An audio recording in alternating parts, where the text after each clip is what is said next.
When I found out that I'd been invited to the United Nations, I felt absolutely shocked and amazed that I had been included to be part of this. It didn't really sink in at first about actually speaking at the United Nations, and then I sat back and just reflected on everything, and it's like I was thinking, oh, little old me, anything is possible. I would never even have dreamt that this would be possible, especially because I'm over here to talk about my lived experience of disability, homelessness, and domestic and family violence. I couldn't believe that anyone thought that I was valuable enough and I actually had something to contribute. Coming to New York to speak at the United Nations Commission on the Status of Women has been an exceptional opportunity for me, and it's just proven to me how far my journey has come from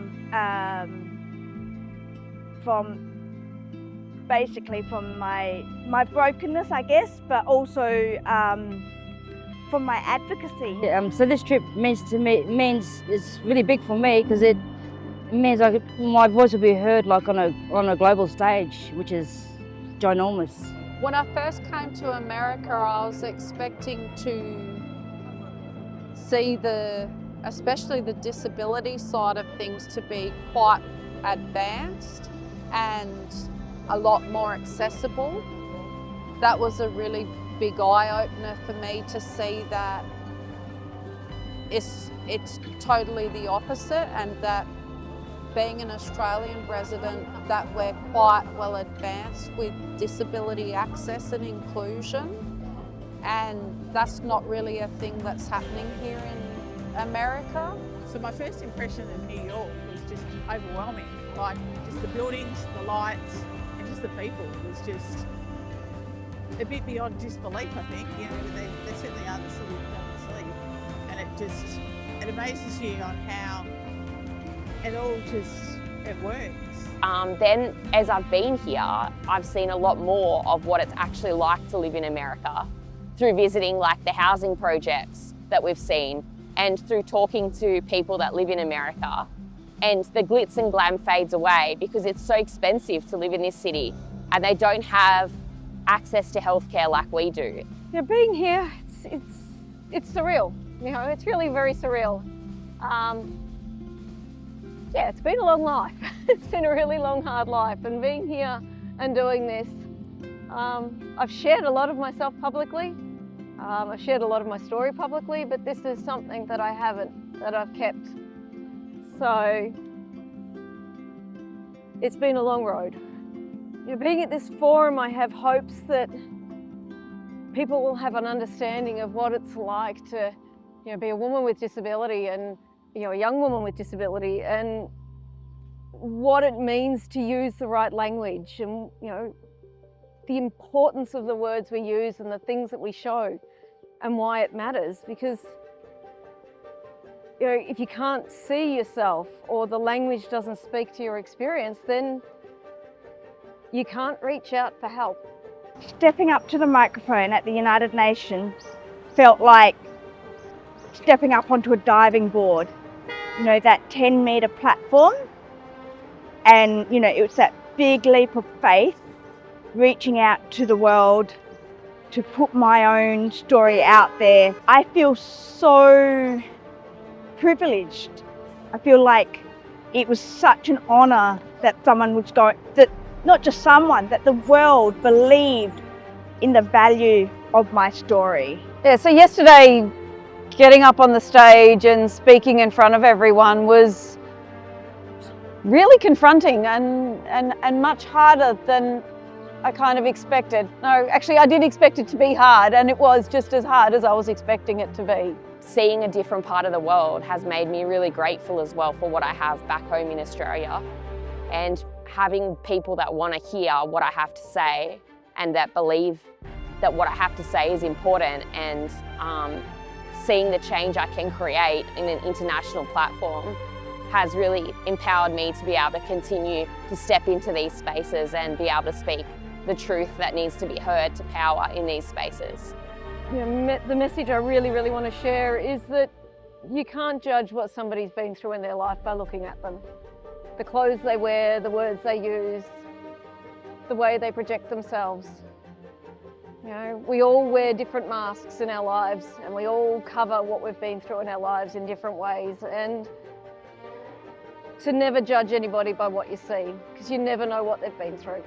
Speaking up at the United Nations gave me a sense of purpose.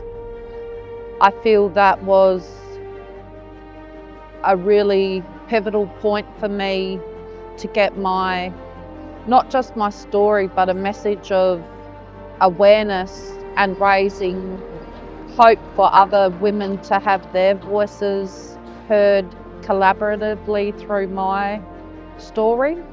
I feel humbled in a lot of ways, but in a lot of ways also relief that I've finally got to do what we set out to do.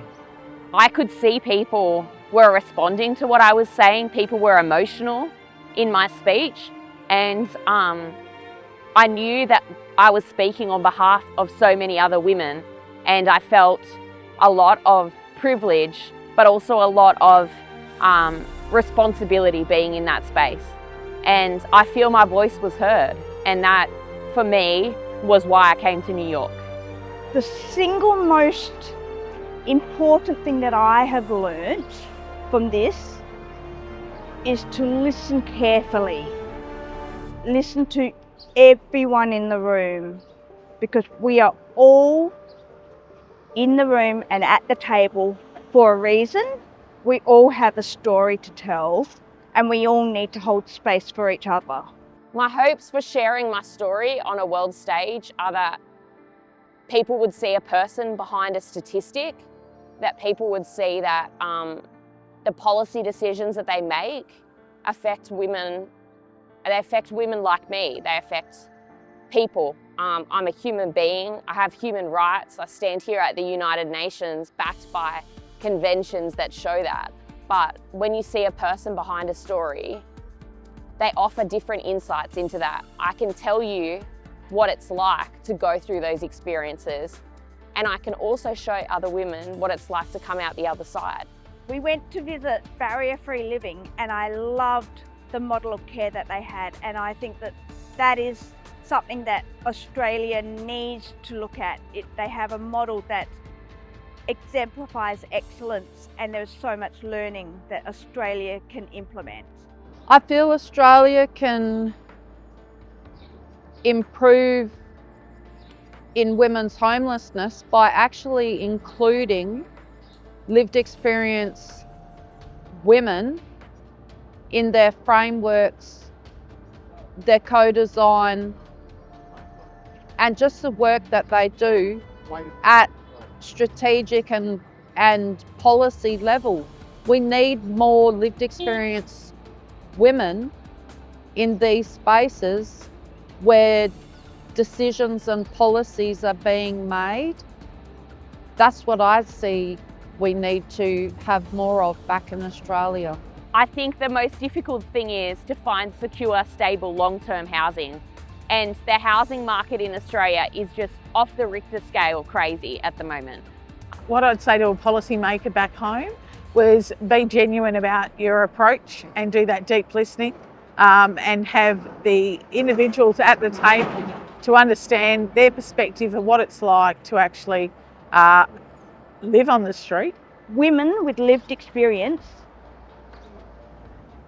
need to be part of the co-design and implementation of programming in Australian homelessness services. That's the only way that we can improve and change the dynamics that are currently existing in Australia. My hope and dream for the future is that the next generation of women won't have to stay in a relationship for over 5 years to have to leave safely. That they will be able to make decisions about what a good relationship looks like and be able to just look for that and be able to have good, equal insights into what it is to be a strong woman in society today.